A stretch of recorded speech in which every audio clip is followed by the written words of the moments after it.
everybody, XEI here for another Let's Read the Dragon Age Omnibus. We are going to be taking a look at Until We Sleep, the third story in this omnibus, sort of a small omnibus for as far as omnibuses go. Omnibus. Anyways, so yeah, I had to reread this just now because it was over a month ago since I read it the first time, and then I didn't get a video off, and so I just had to remind myself what went down. I remember some of the themes that were going on, but I didn't remember any of the little details. Now, I did reread this after completing Dragon Age Inquisition, so some stuff had a bit more context than I had before I played the game. Now, that said, it sort of kind of fed into the tail end of Dragon Age Inquisition because it talks about, well, I mean, we go into the Fade, right? But at the same time, there's these like gateways and doors and stuff, which are kind of Illuvion-ish. and it's Varric that has to go through all of these. But let's roll it back. It's basically our heroes. They've joined with Sten, now the Arishok, and they have to storm a Tevinter outpost, fortress of Ath-Valanis. And it starts off with Varric telling this story. He's kind of in the yellow caption boxes there. He's telling the story of like the wickedest man in all Pervantium was known for stealing children off the streets and selling them as slaves. And he goes on and says this like backstory of this guy. And so Varric ends up spelunking, I suppose, into this fortress, and he's giving this backstory of this evil guy and this band of heroes that's going in, and the bravest, of course, is the dwarf, and you end up seeing down here like there's just some mooks standing around, but he's talking about them. And he gives one a name, Arthur. Arthur, I guess, would be this guy right here, that nameless mook. And then he phrases it right there as, when the dwarf came for him, he shouted vile things and charged. For all that is wicked, he cried, for Titus. But the dwarf wore a magic vest that turned aside Arthur's blades, and Arthur slipped upon his own sword. Well, I mean, none of that actually happened. He just used a Bianca quarrel and shot him in the neck with a surprise attack. And then from there, he just goes through the base and sweeps out these mooks. And the point of these first couple pages is him saying, like, what would you rather have? Just, we went into this place and this nameless guy died? Or would you rather have a story where there's like, it's something, it gets embellished and like there's some meaning added to the event? That becomes important. So with storytelling, whether it's comics or a novel or a movie or whatever, generally in the first percentage, a very small percentage of that experience, you're going to get what's called a theme in the narrative patterns. And so right away, because there's 5 pages, 1, 2, 3, 4, 5, there's like 5 pages, 6 pages spent on this sort of narration introduction. That tells me that this is going to be about storytelling. It's going to be about crafting meaning out of something, especially like in this particular case. None of it was true. It was just Varric kind of telling a story and kind of giving it life, if you will. And while Varric is sneaking in, Alistair and Isabella are left on the shore with a bunch of Qunari to take them out. The dreadnoughts are bombing the fortress as well, creating distractions for them to cut a swath through this the fortress. And then Titus shows up, and he's all super powered up with these crazy abilities. I mean, this stuff coming out of his eyes right there, just to like burn away these Qunari without even like raising a hand. It's just this magic is seeping out of him. It's almost like probability control or reality manipulation or something like that. He's just melting everything, or maybe he's just fire and he's melting everything. But anyways, he gets now they do end up saving Maveris is in there, and and Varric saves her, and then from there he finds Merrick.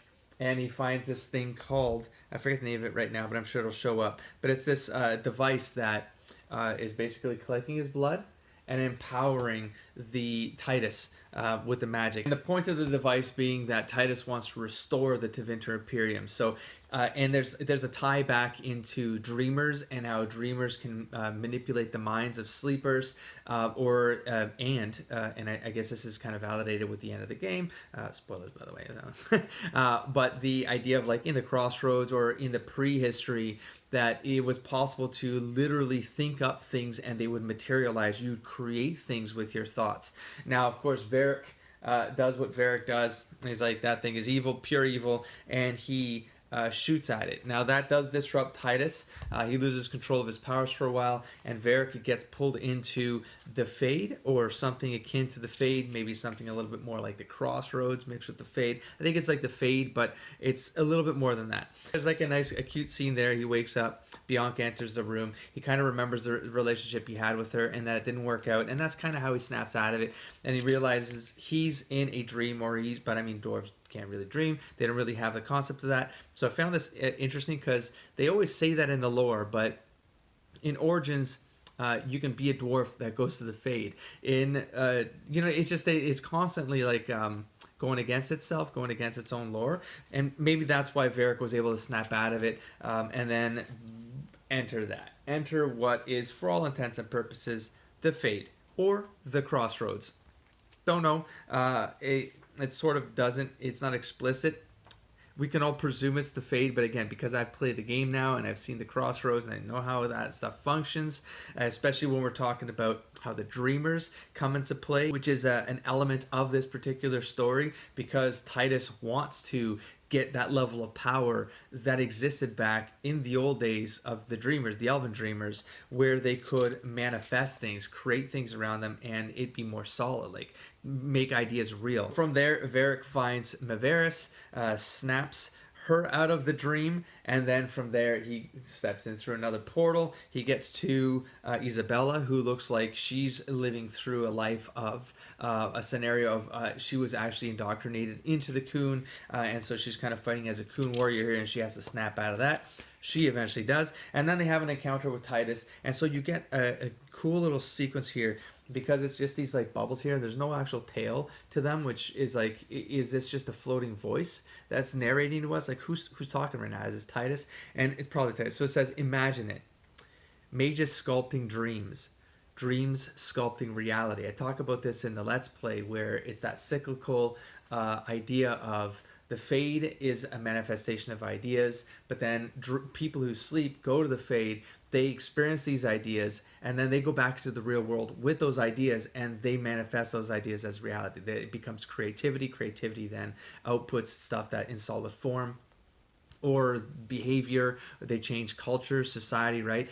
And then those ideas go into the dreams through the Fade, go to the Fade via the dreams of these dreamers, and then it becomes a cycle. So you can create kind of cyclical, like falsehoods. So stories, right? It's like if you have certain ideas about things and they're false, but you have them for centuries, that's going to create a reality in the Fade that then informs people in the waking world. I thought that was very interesting. He continues by saying, the old gods, the dragon gods, we shall become them.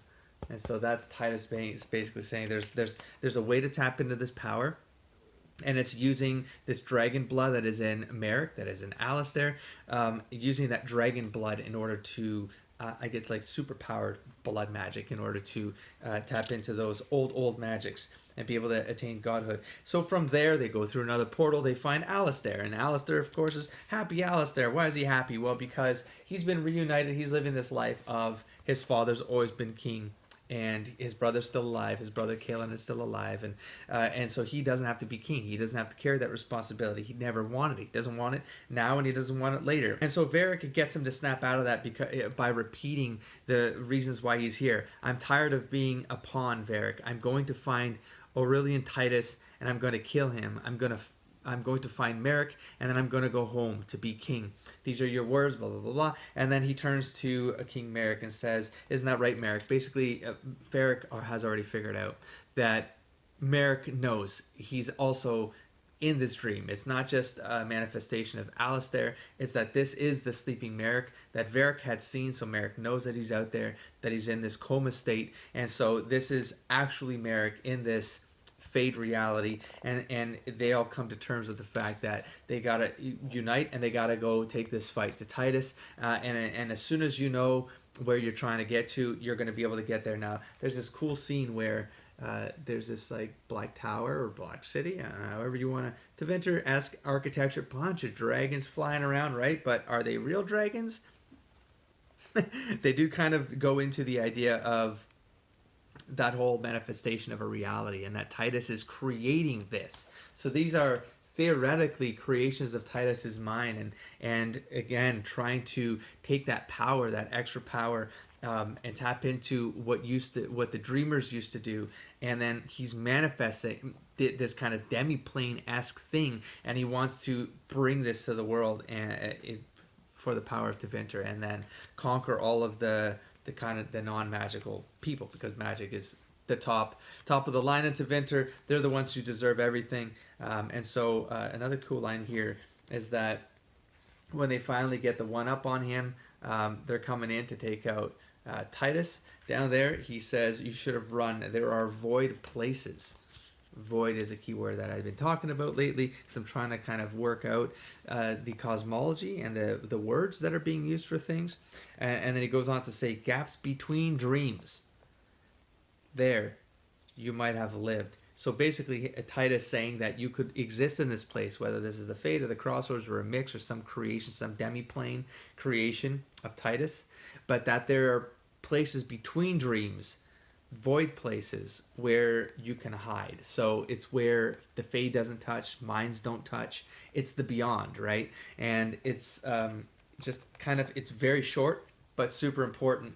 Why is it important? Because the story is by David Gator. So we have an influencing main story architect tied to this stuff. And so the words are probably important here, and they're probably meaningful. Now, someone can rewrite them and make them mean whatever they want in future installments.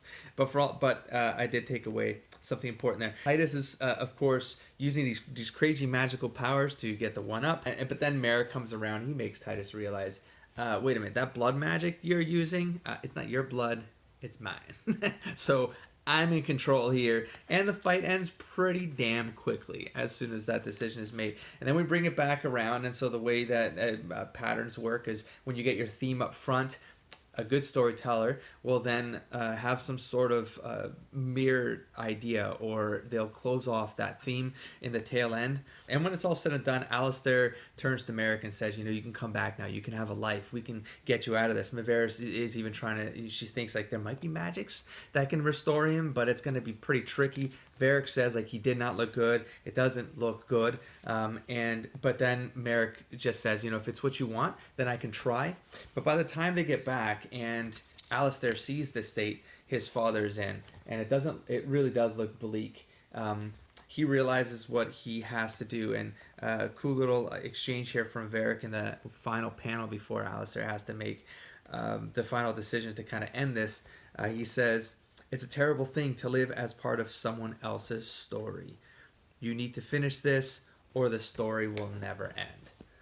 Right? And so Alistair has to take it upon himself to kind of get closure, to basically end that chapter of his life. He spent all this time trying to find his father, trying to find meaning in that, maybe that journey itself, if not the father, because he even goes on to say, I thought I needed Merrick, but no, he needed me.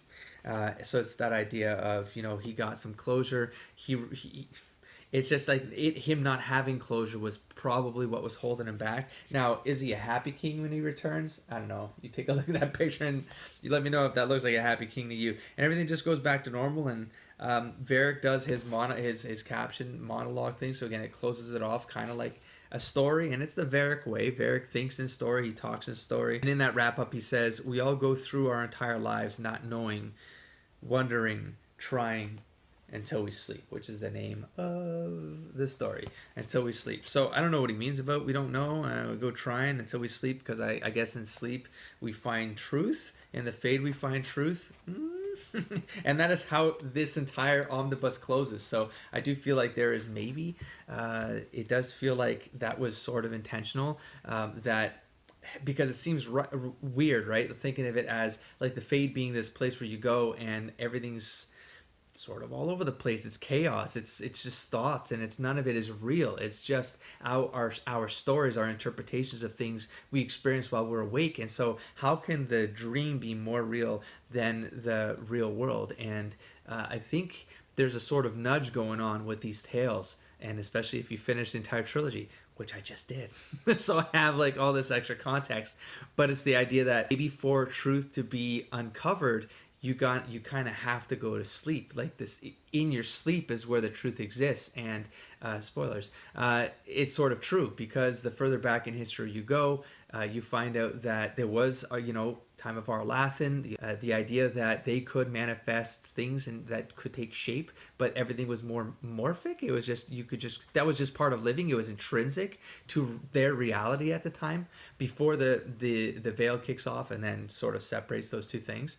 So I think there's some truth to that, is that when you sleep, you're still tying into all of those very old memories, spirits, because spirits can kind of represent memories. Spirits can represent places and idea, right? And in that sleep, you can uncover the truth and then bring it back to the real world, or make it the real world. Who knows where this could go. I have another graphic novel called Mage Killer, which I will get to next. I believe it happens after Inquisition, and I'm not sure if there's another graphic novel after it. I think there is. I think there's 2 more graphic novels out there, Mage Killer and something else. I know there's another novel out there, Flight of the Griffins, Flight of the Wings of the Flight. Anyways, it's something that it's kind of, is it historical, but it's not. It's like tales told. I don't know. I shouldn't have even talked about this because I don't know what I'm talking about. I didn't research it ahead of time. There's stuff out there. I'm going to find it. I'm going to read it, and then I'll be back here and do a video on it. I'll catch you there. Don't forget to explore, engage, and inspire, buddy. Peace.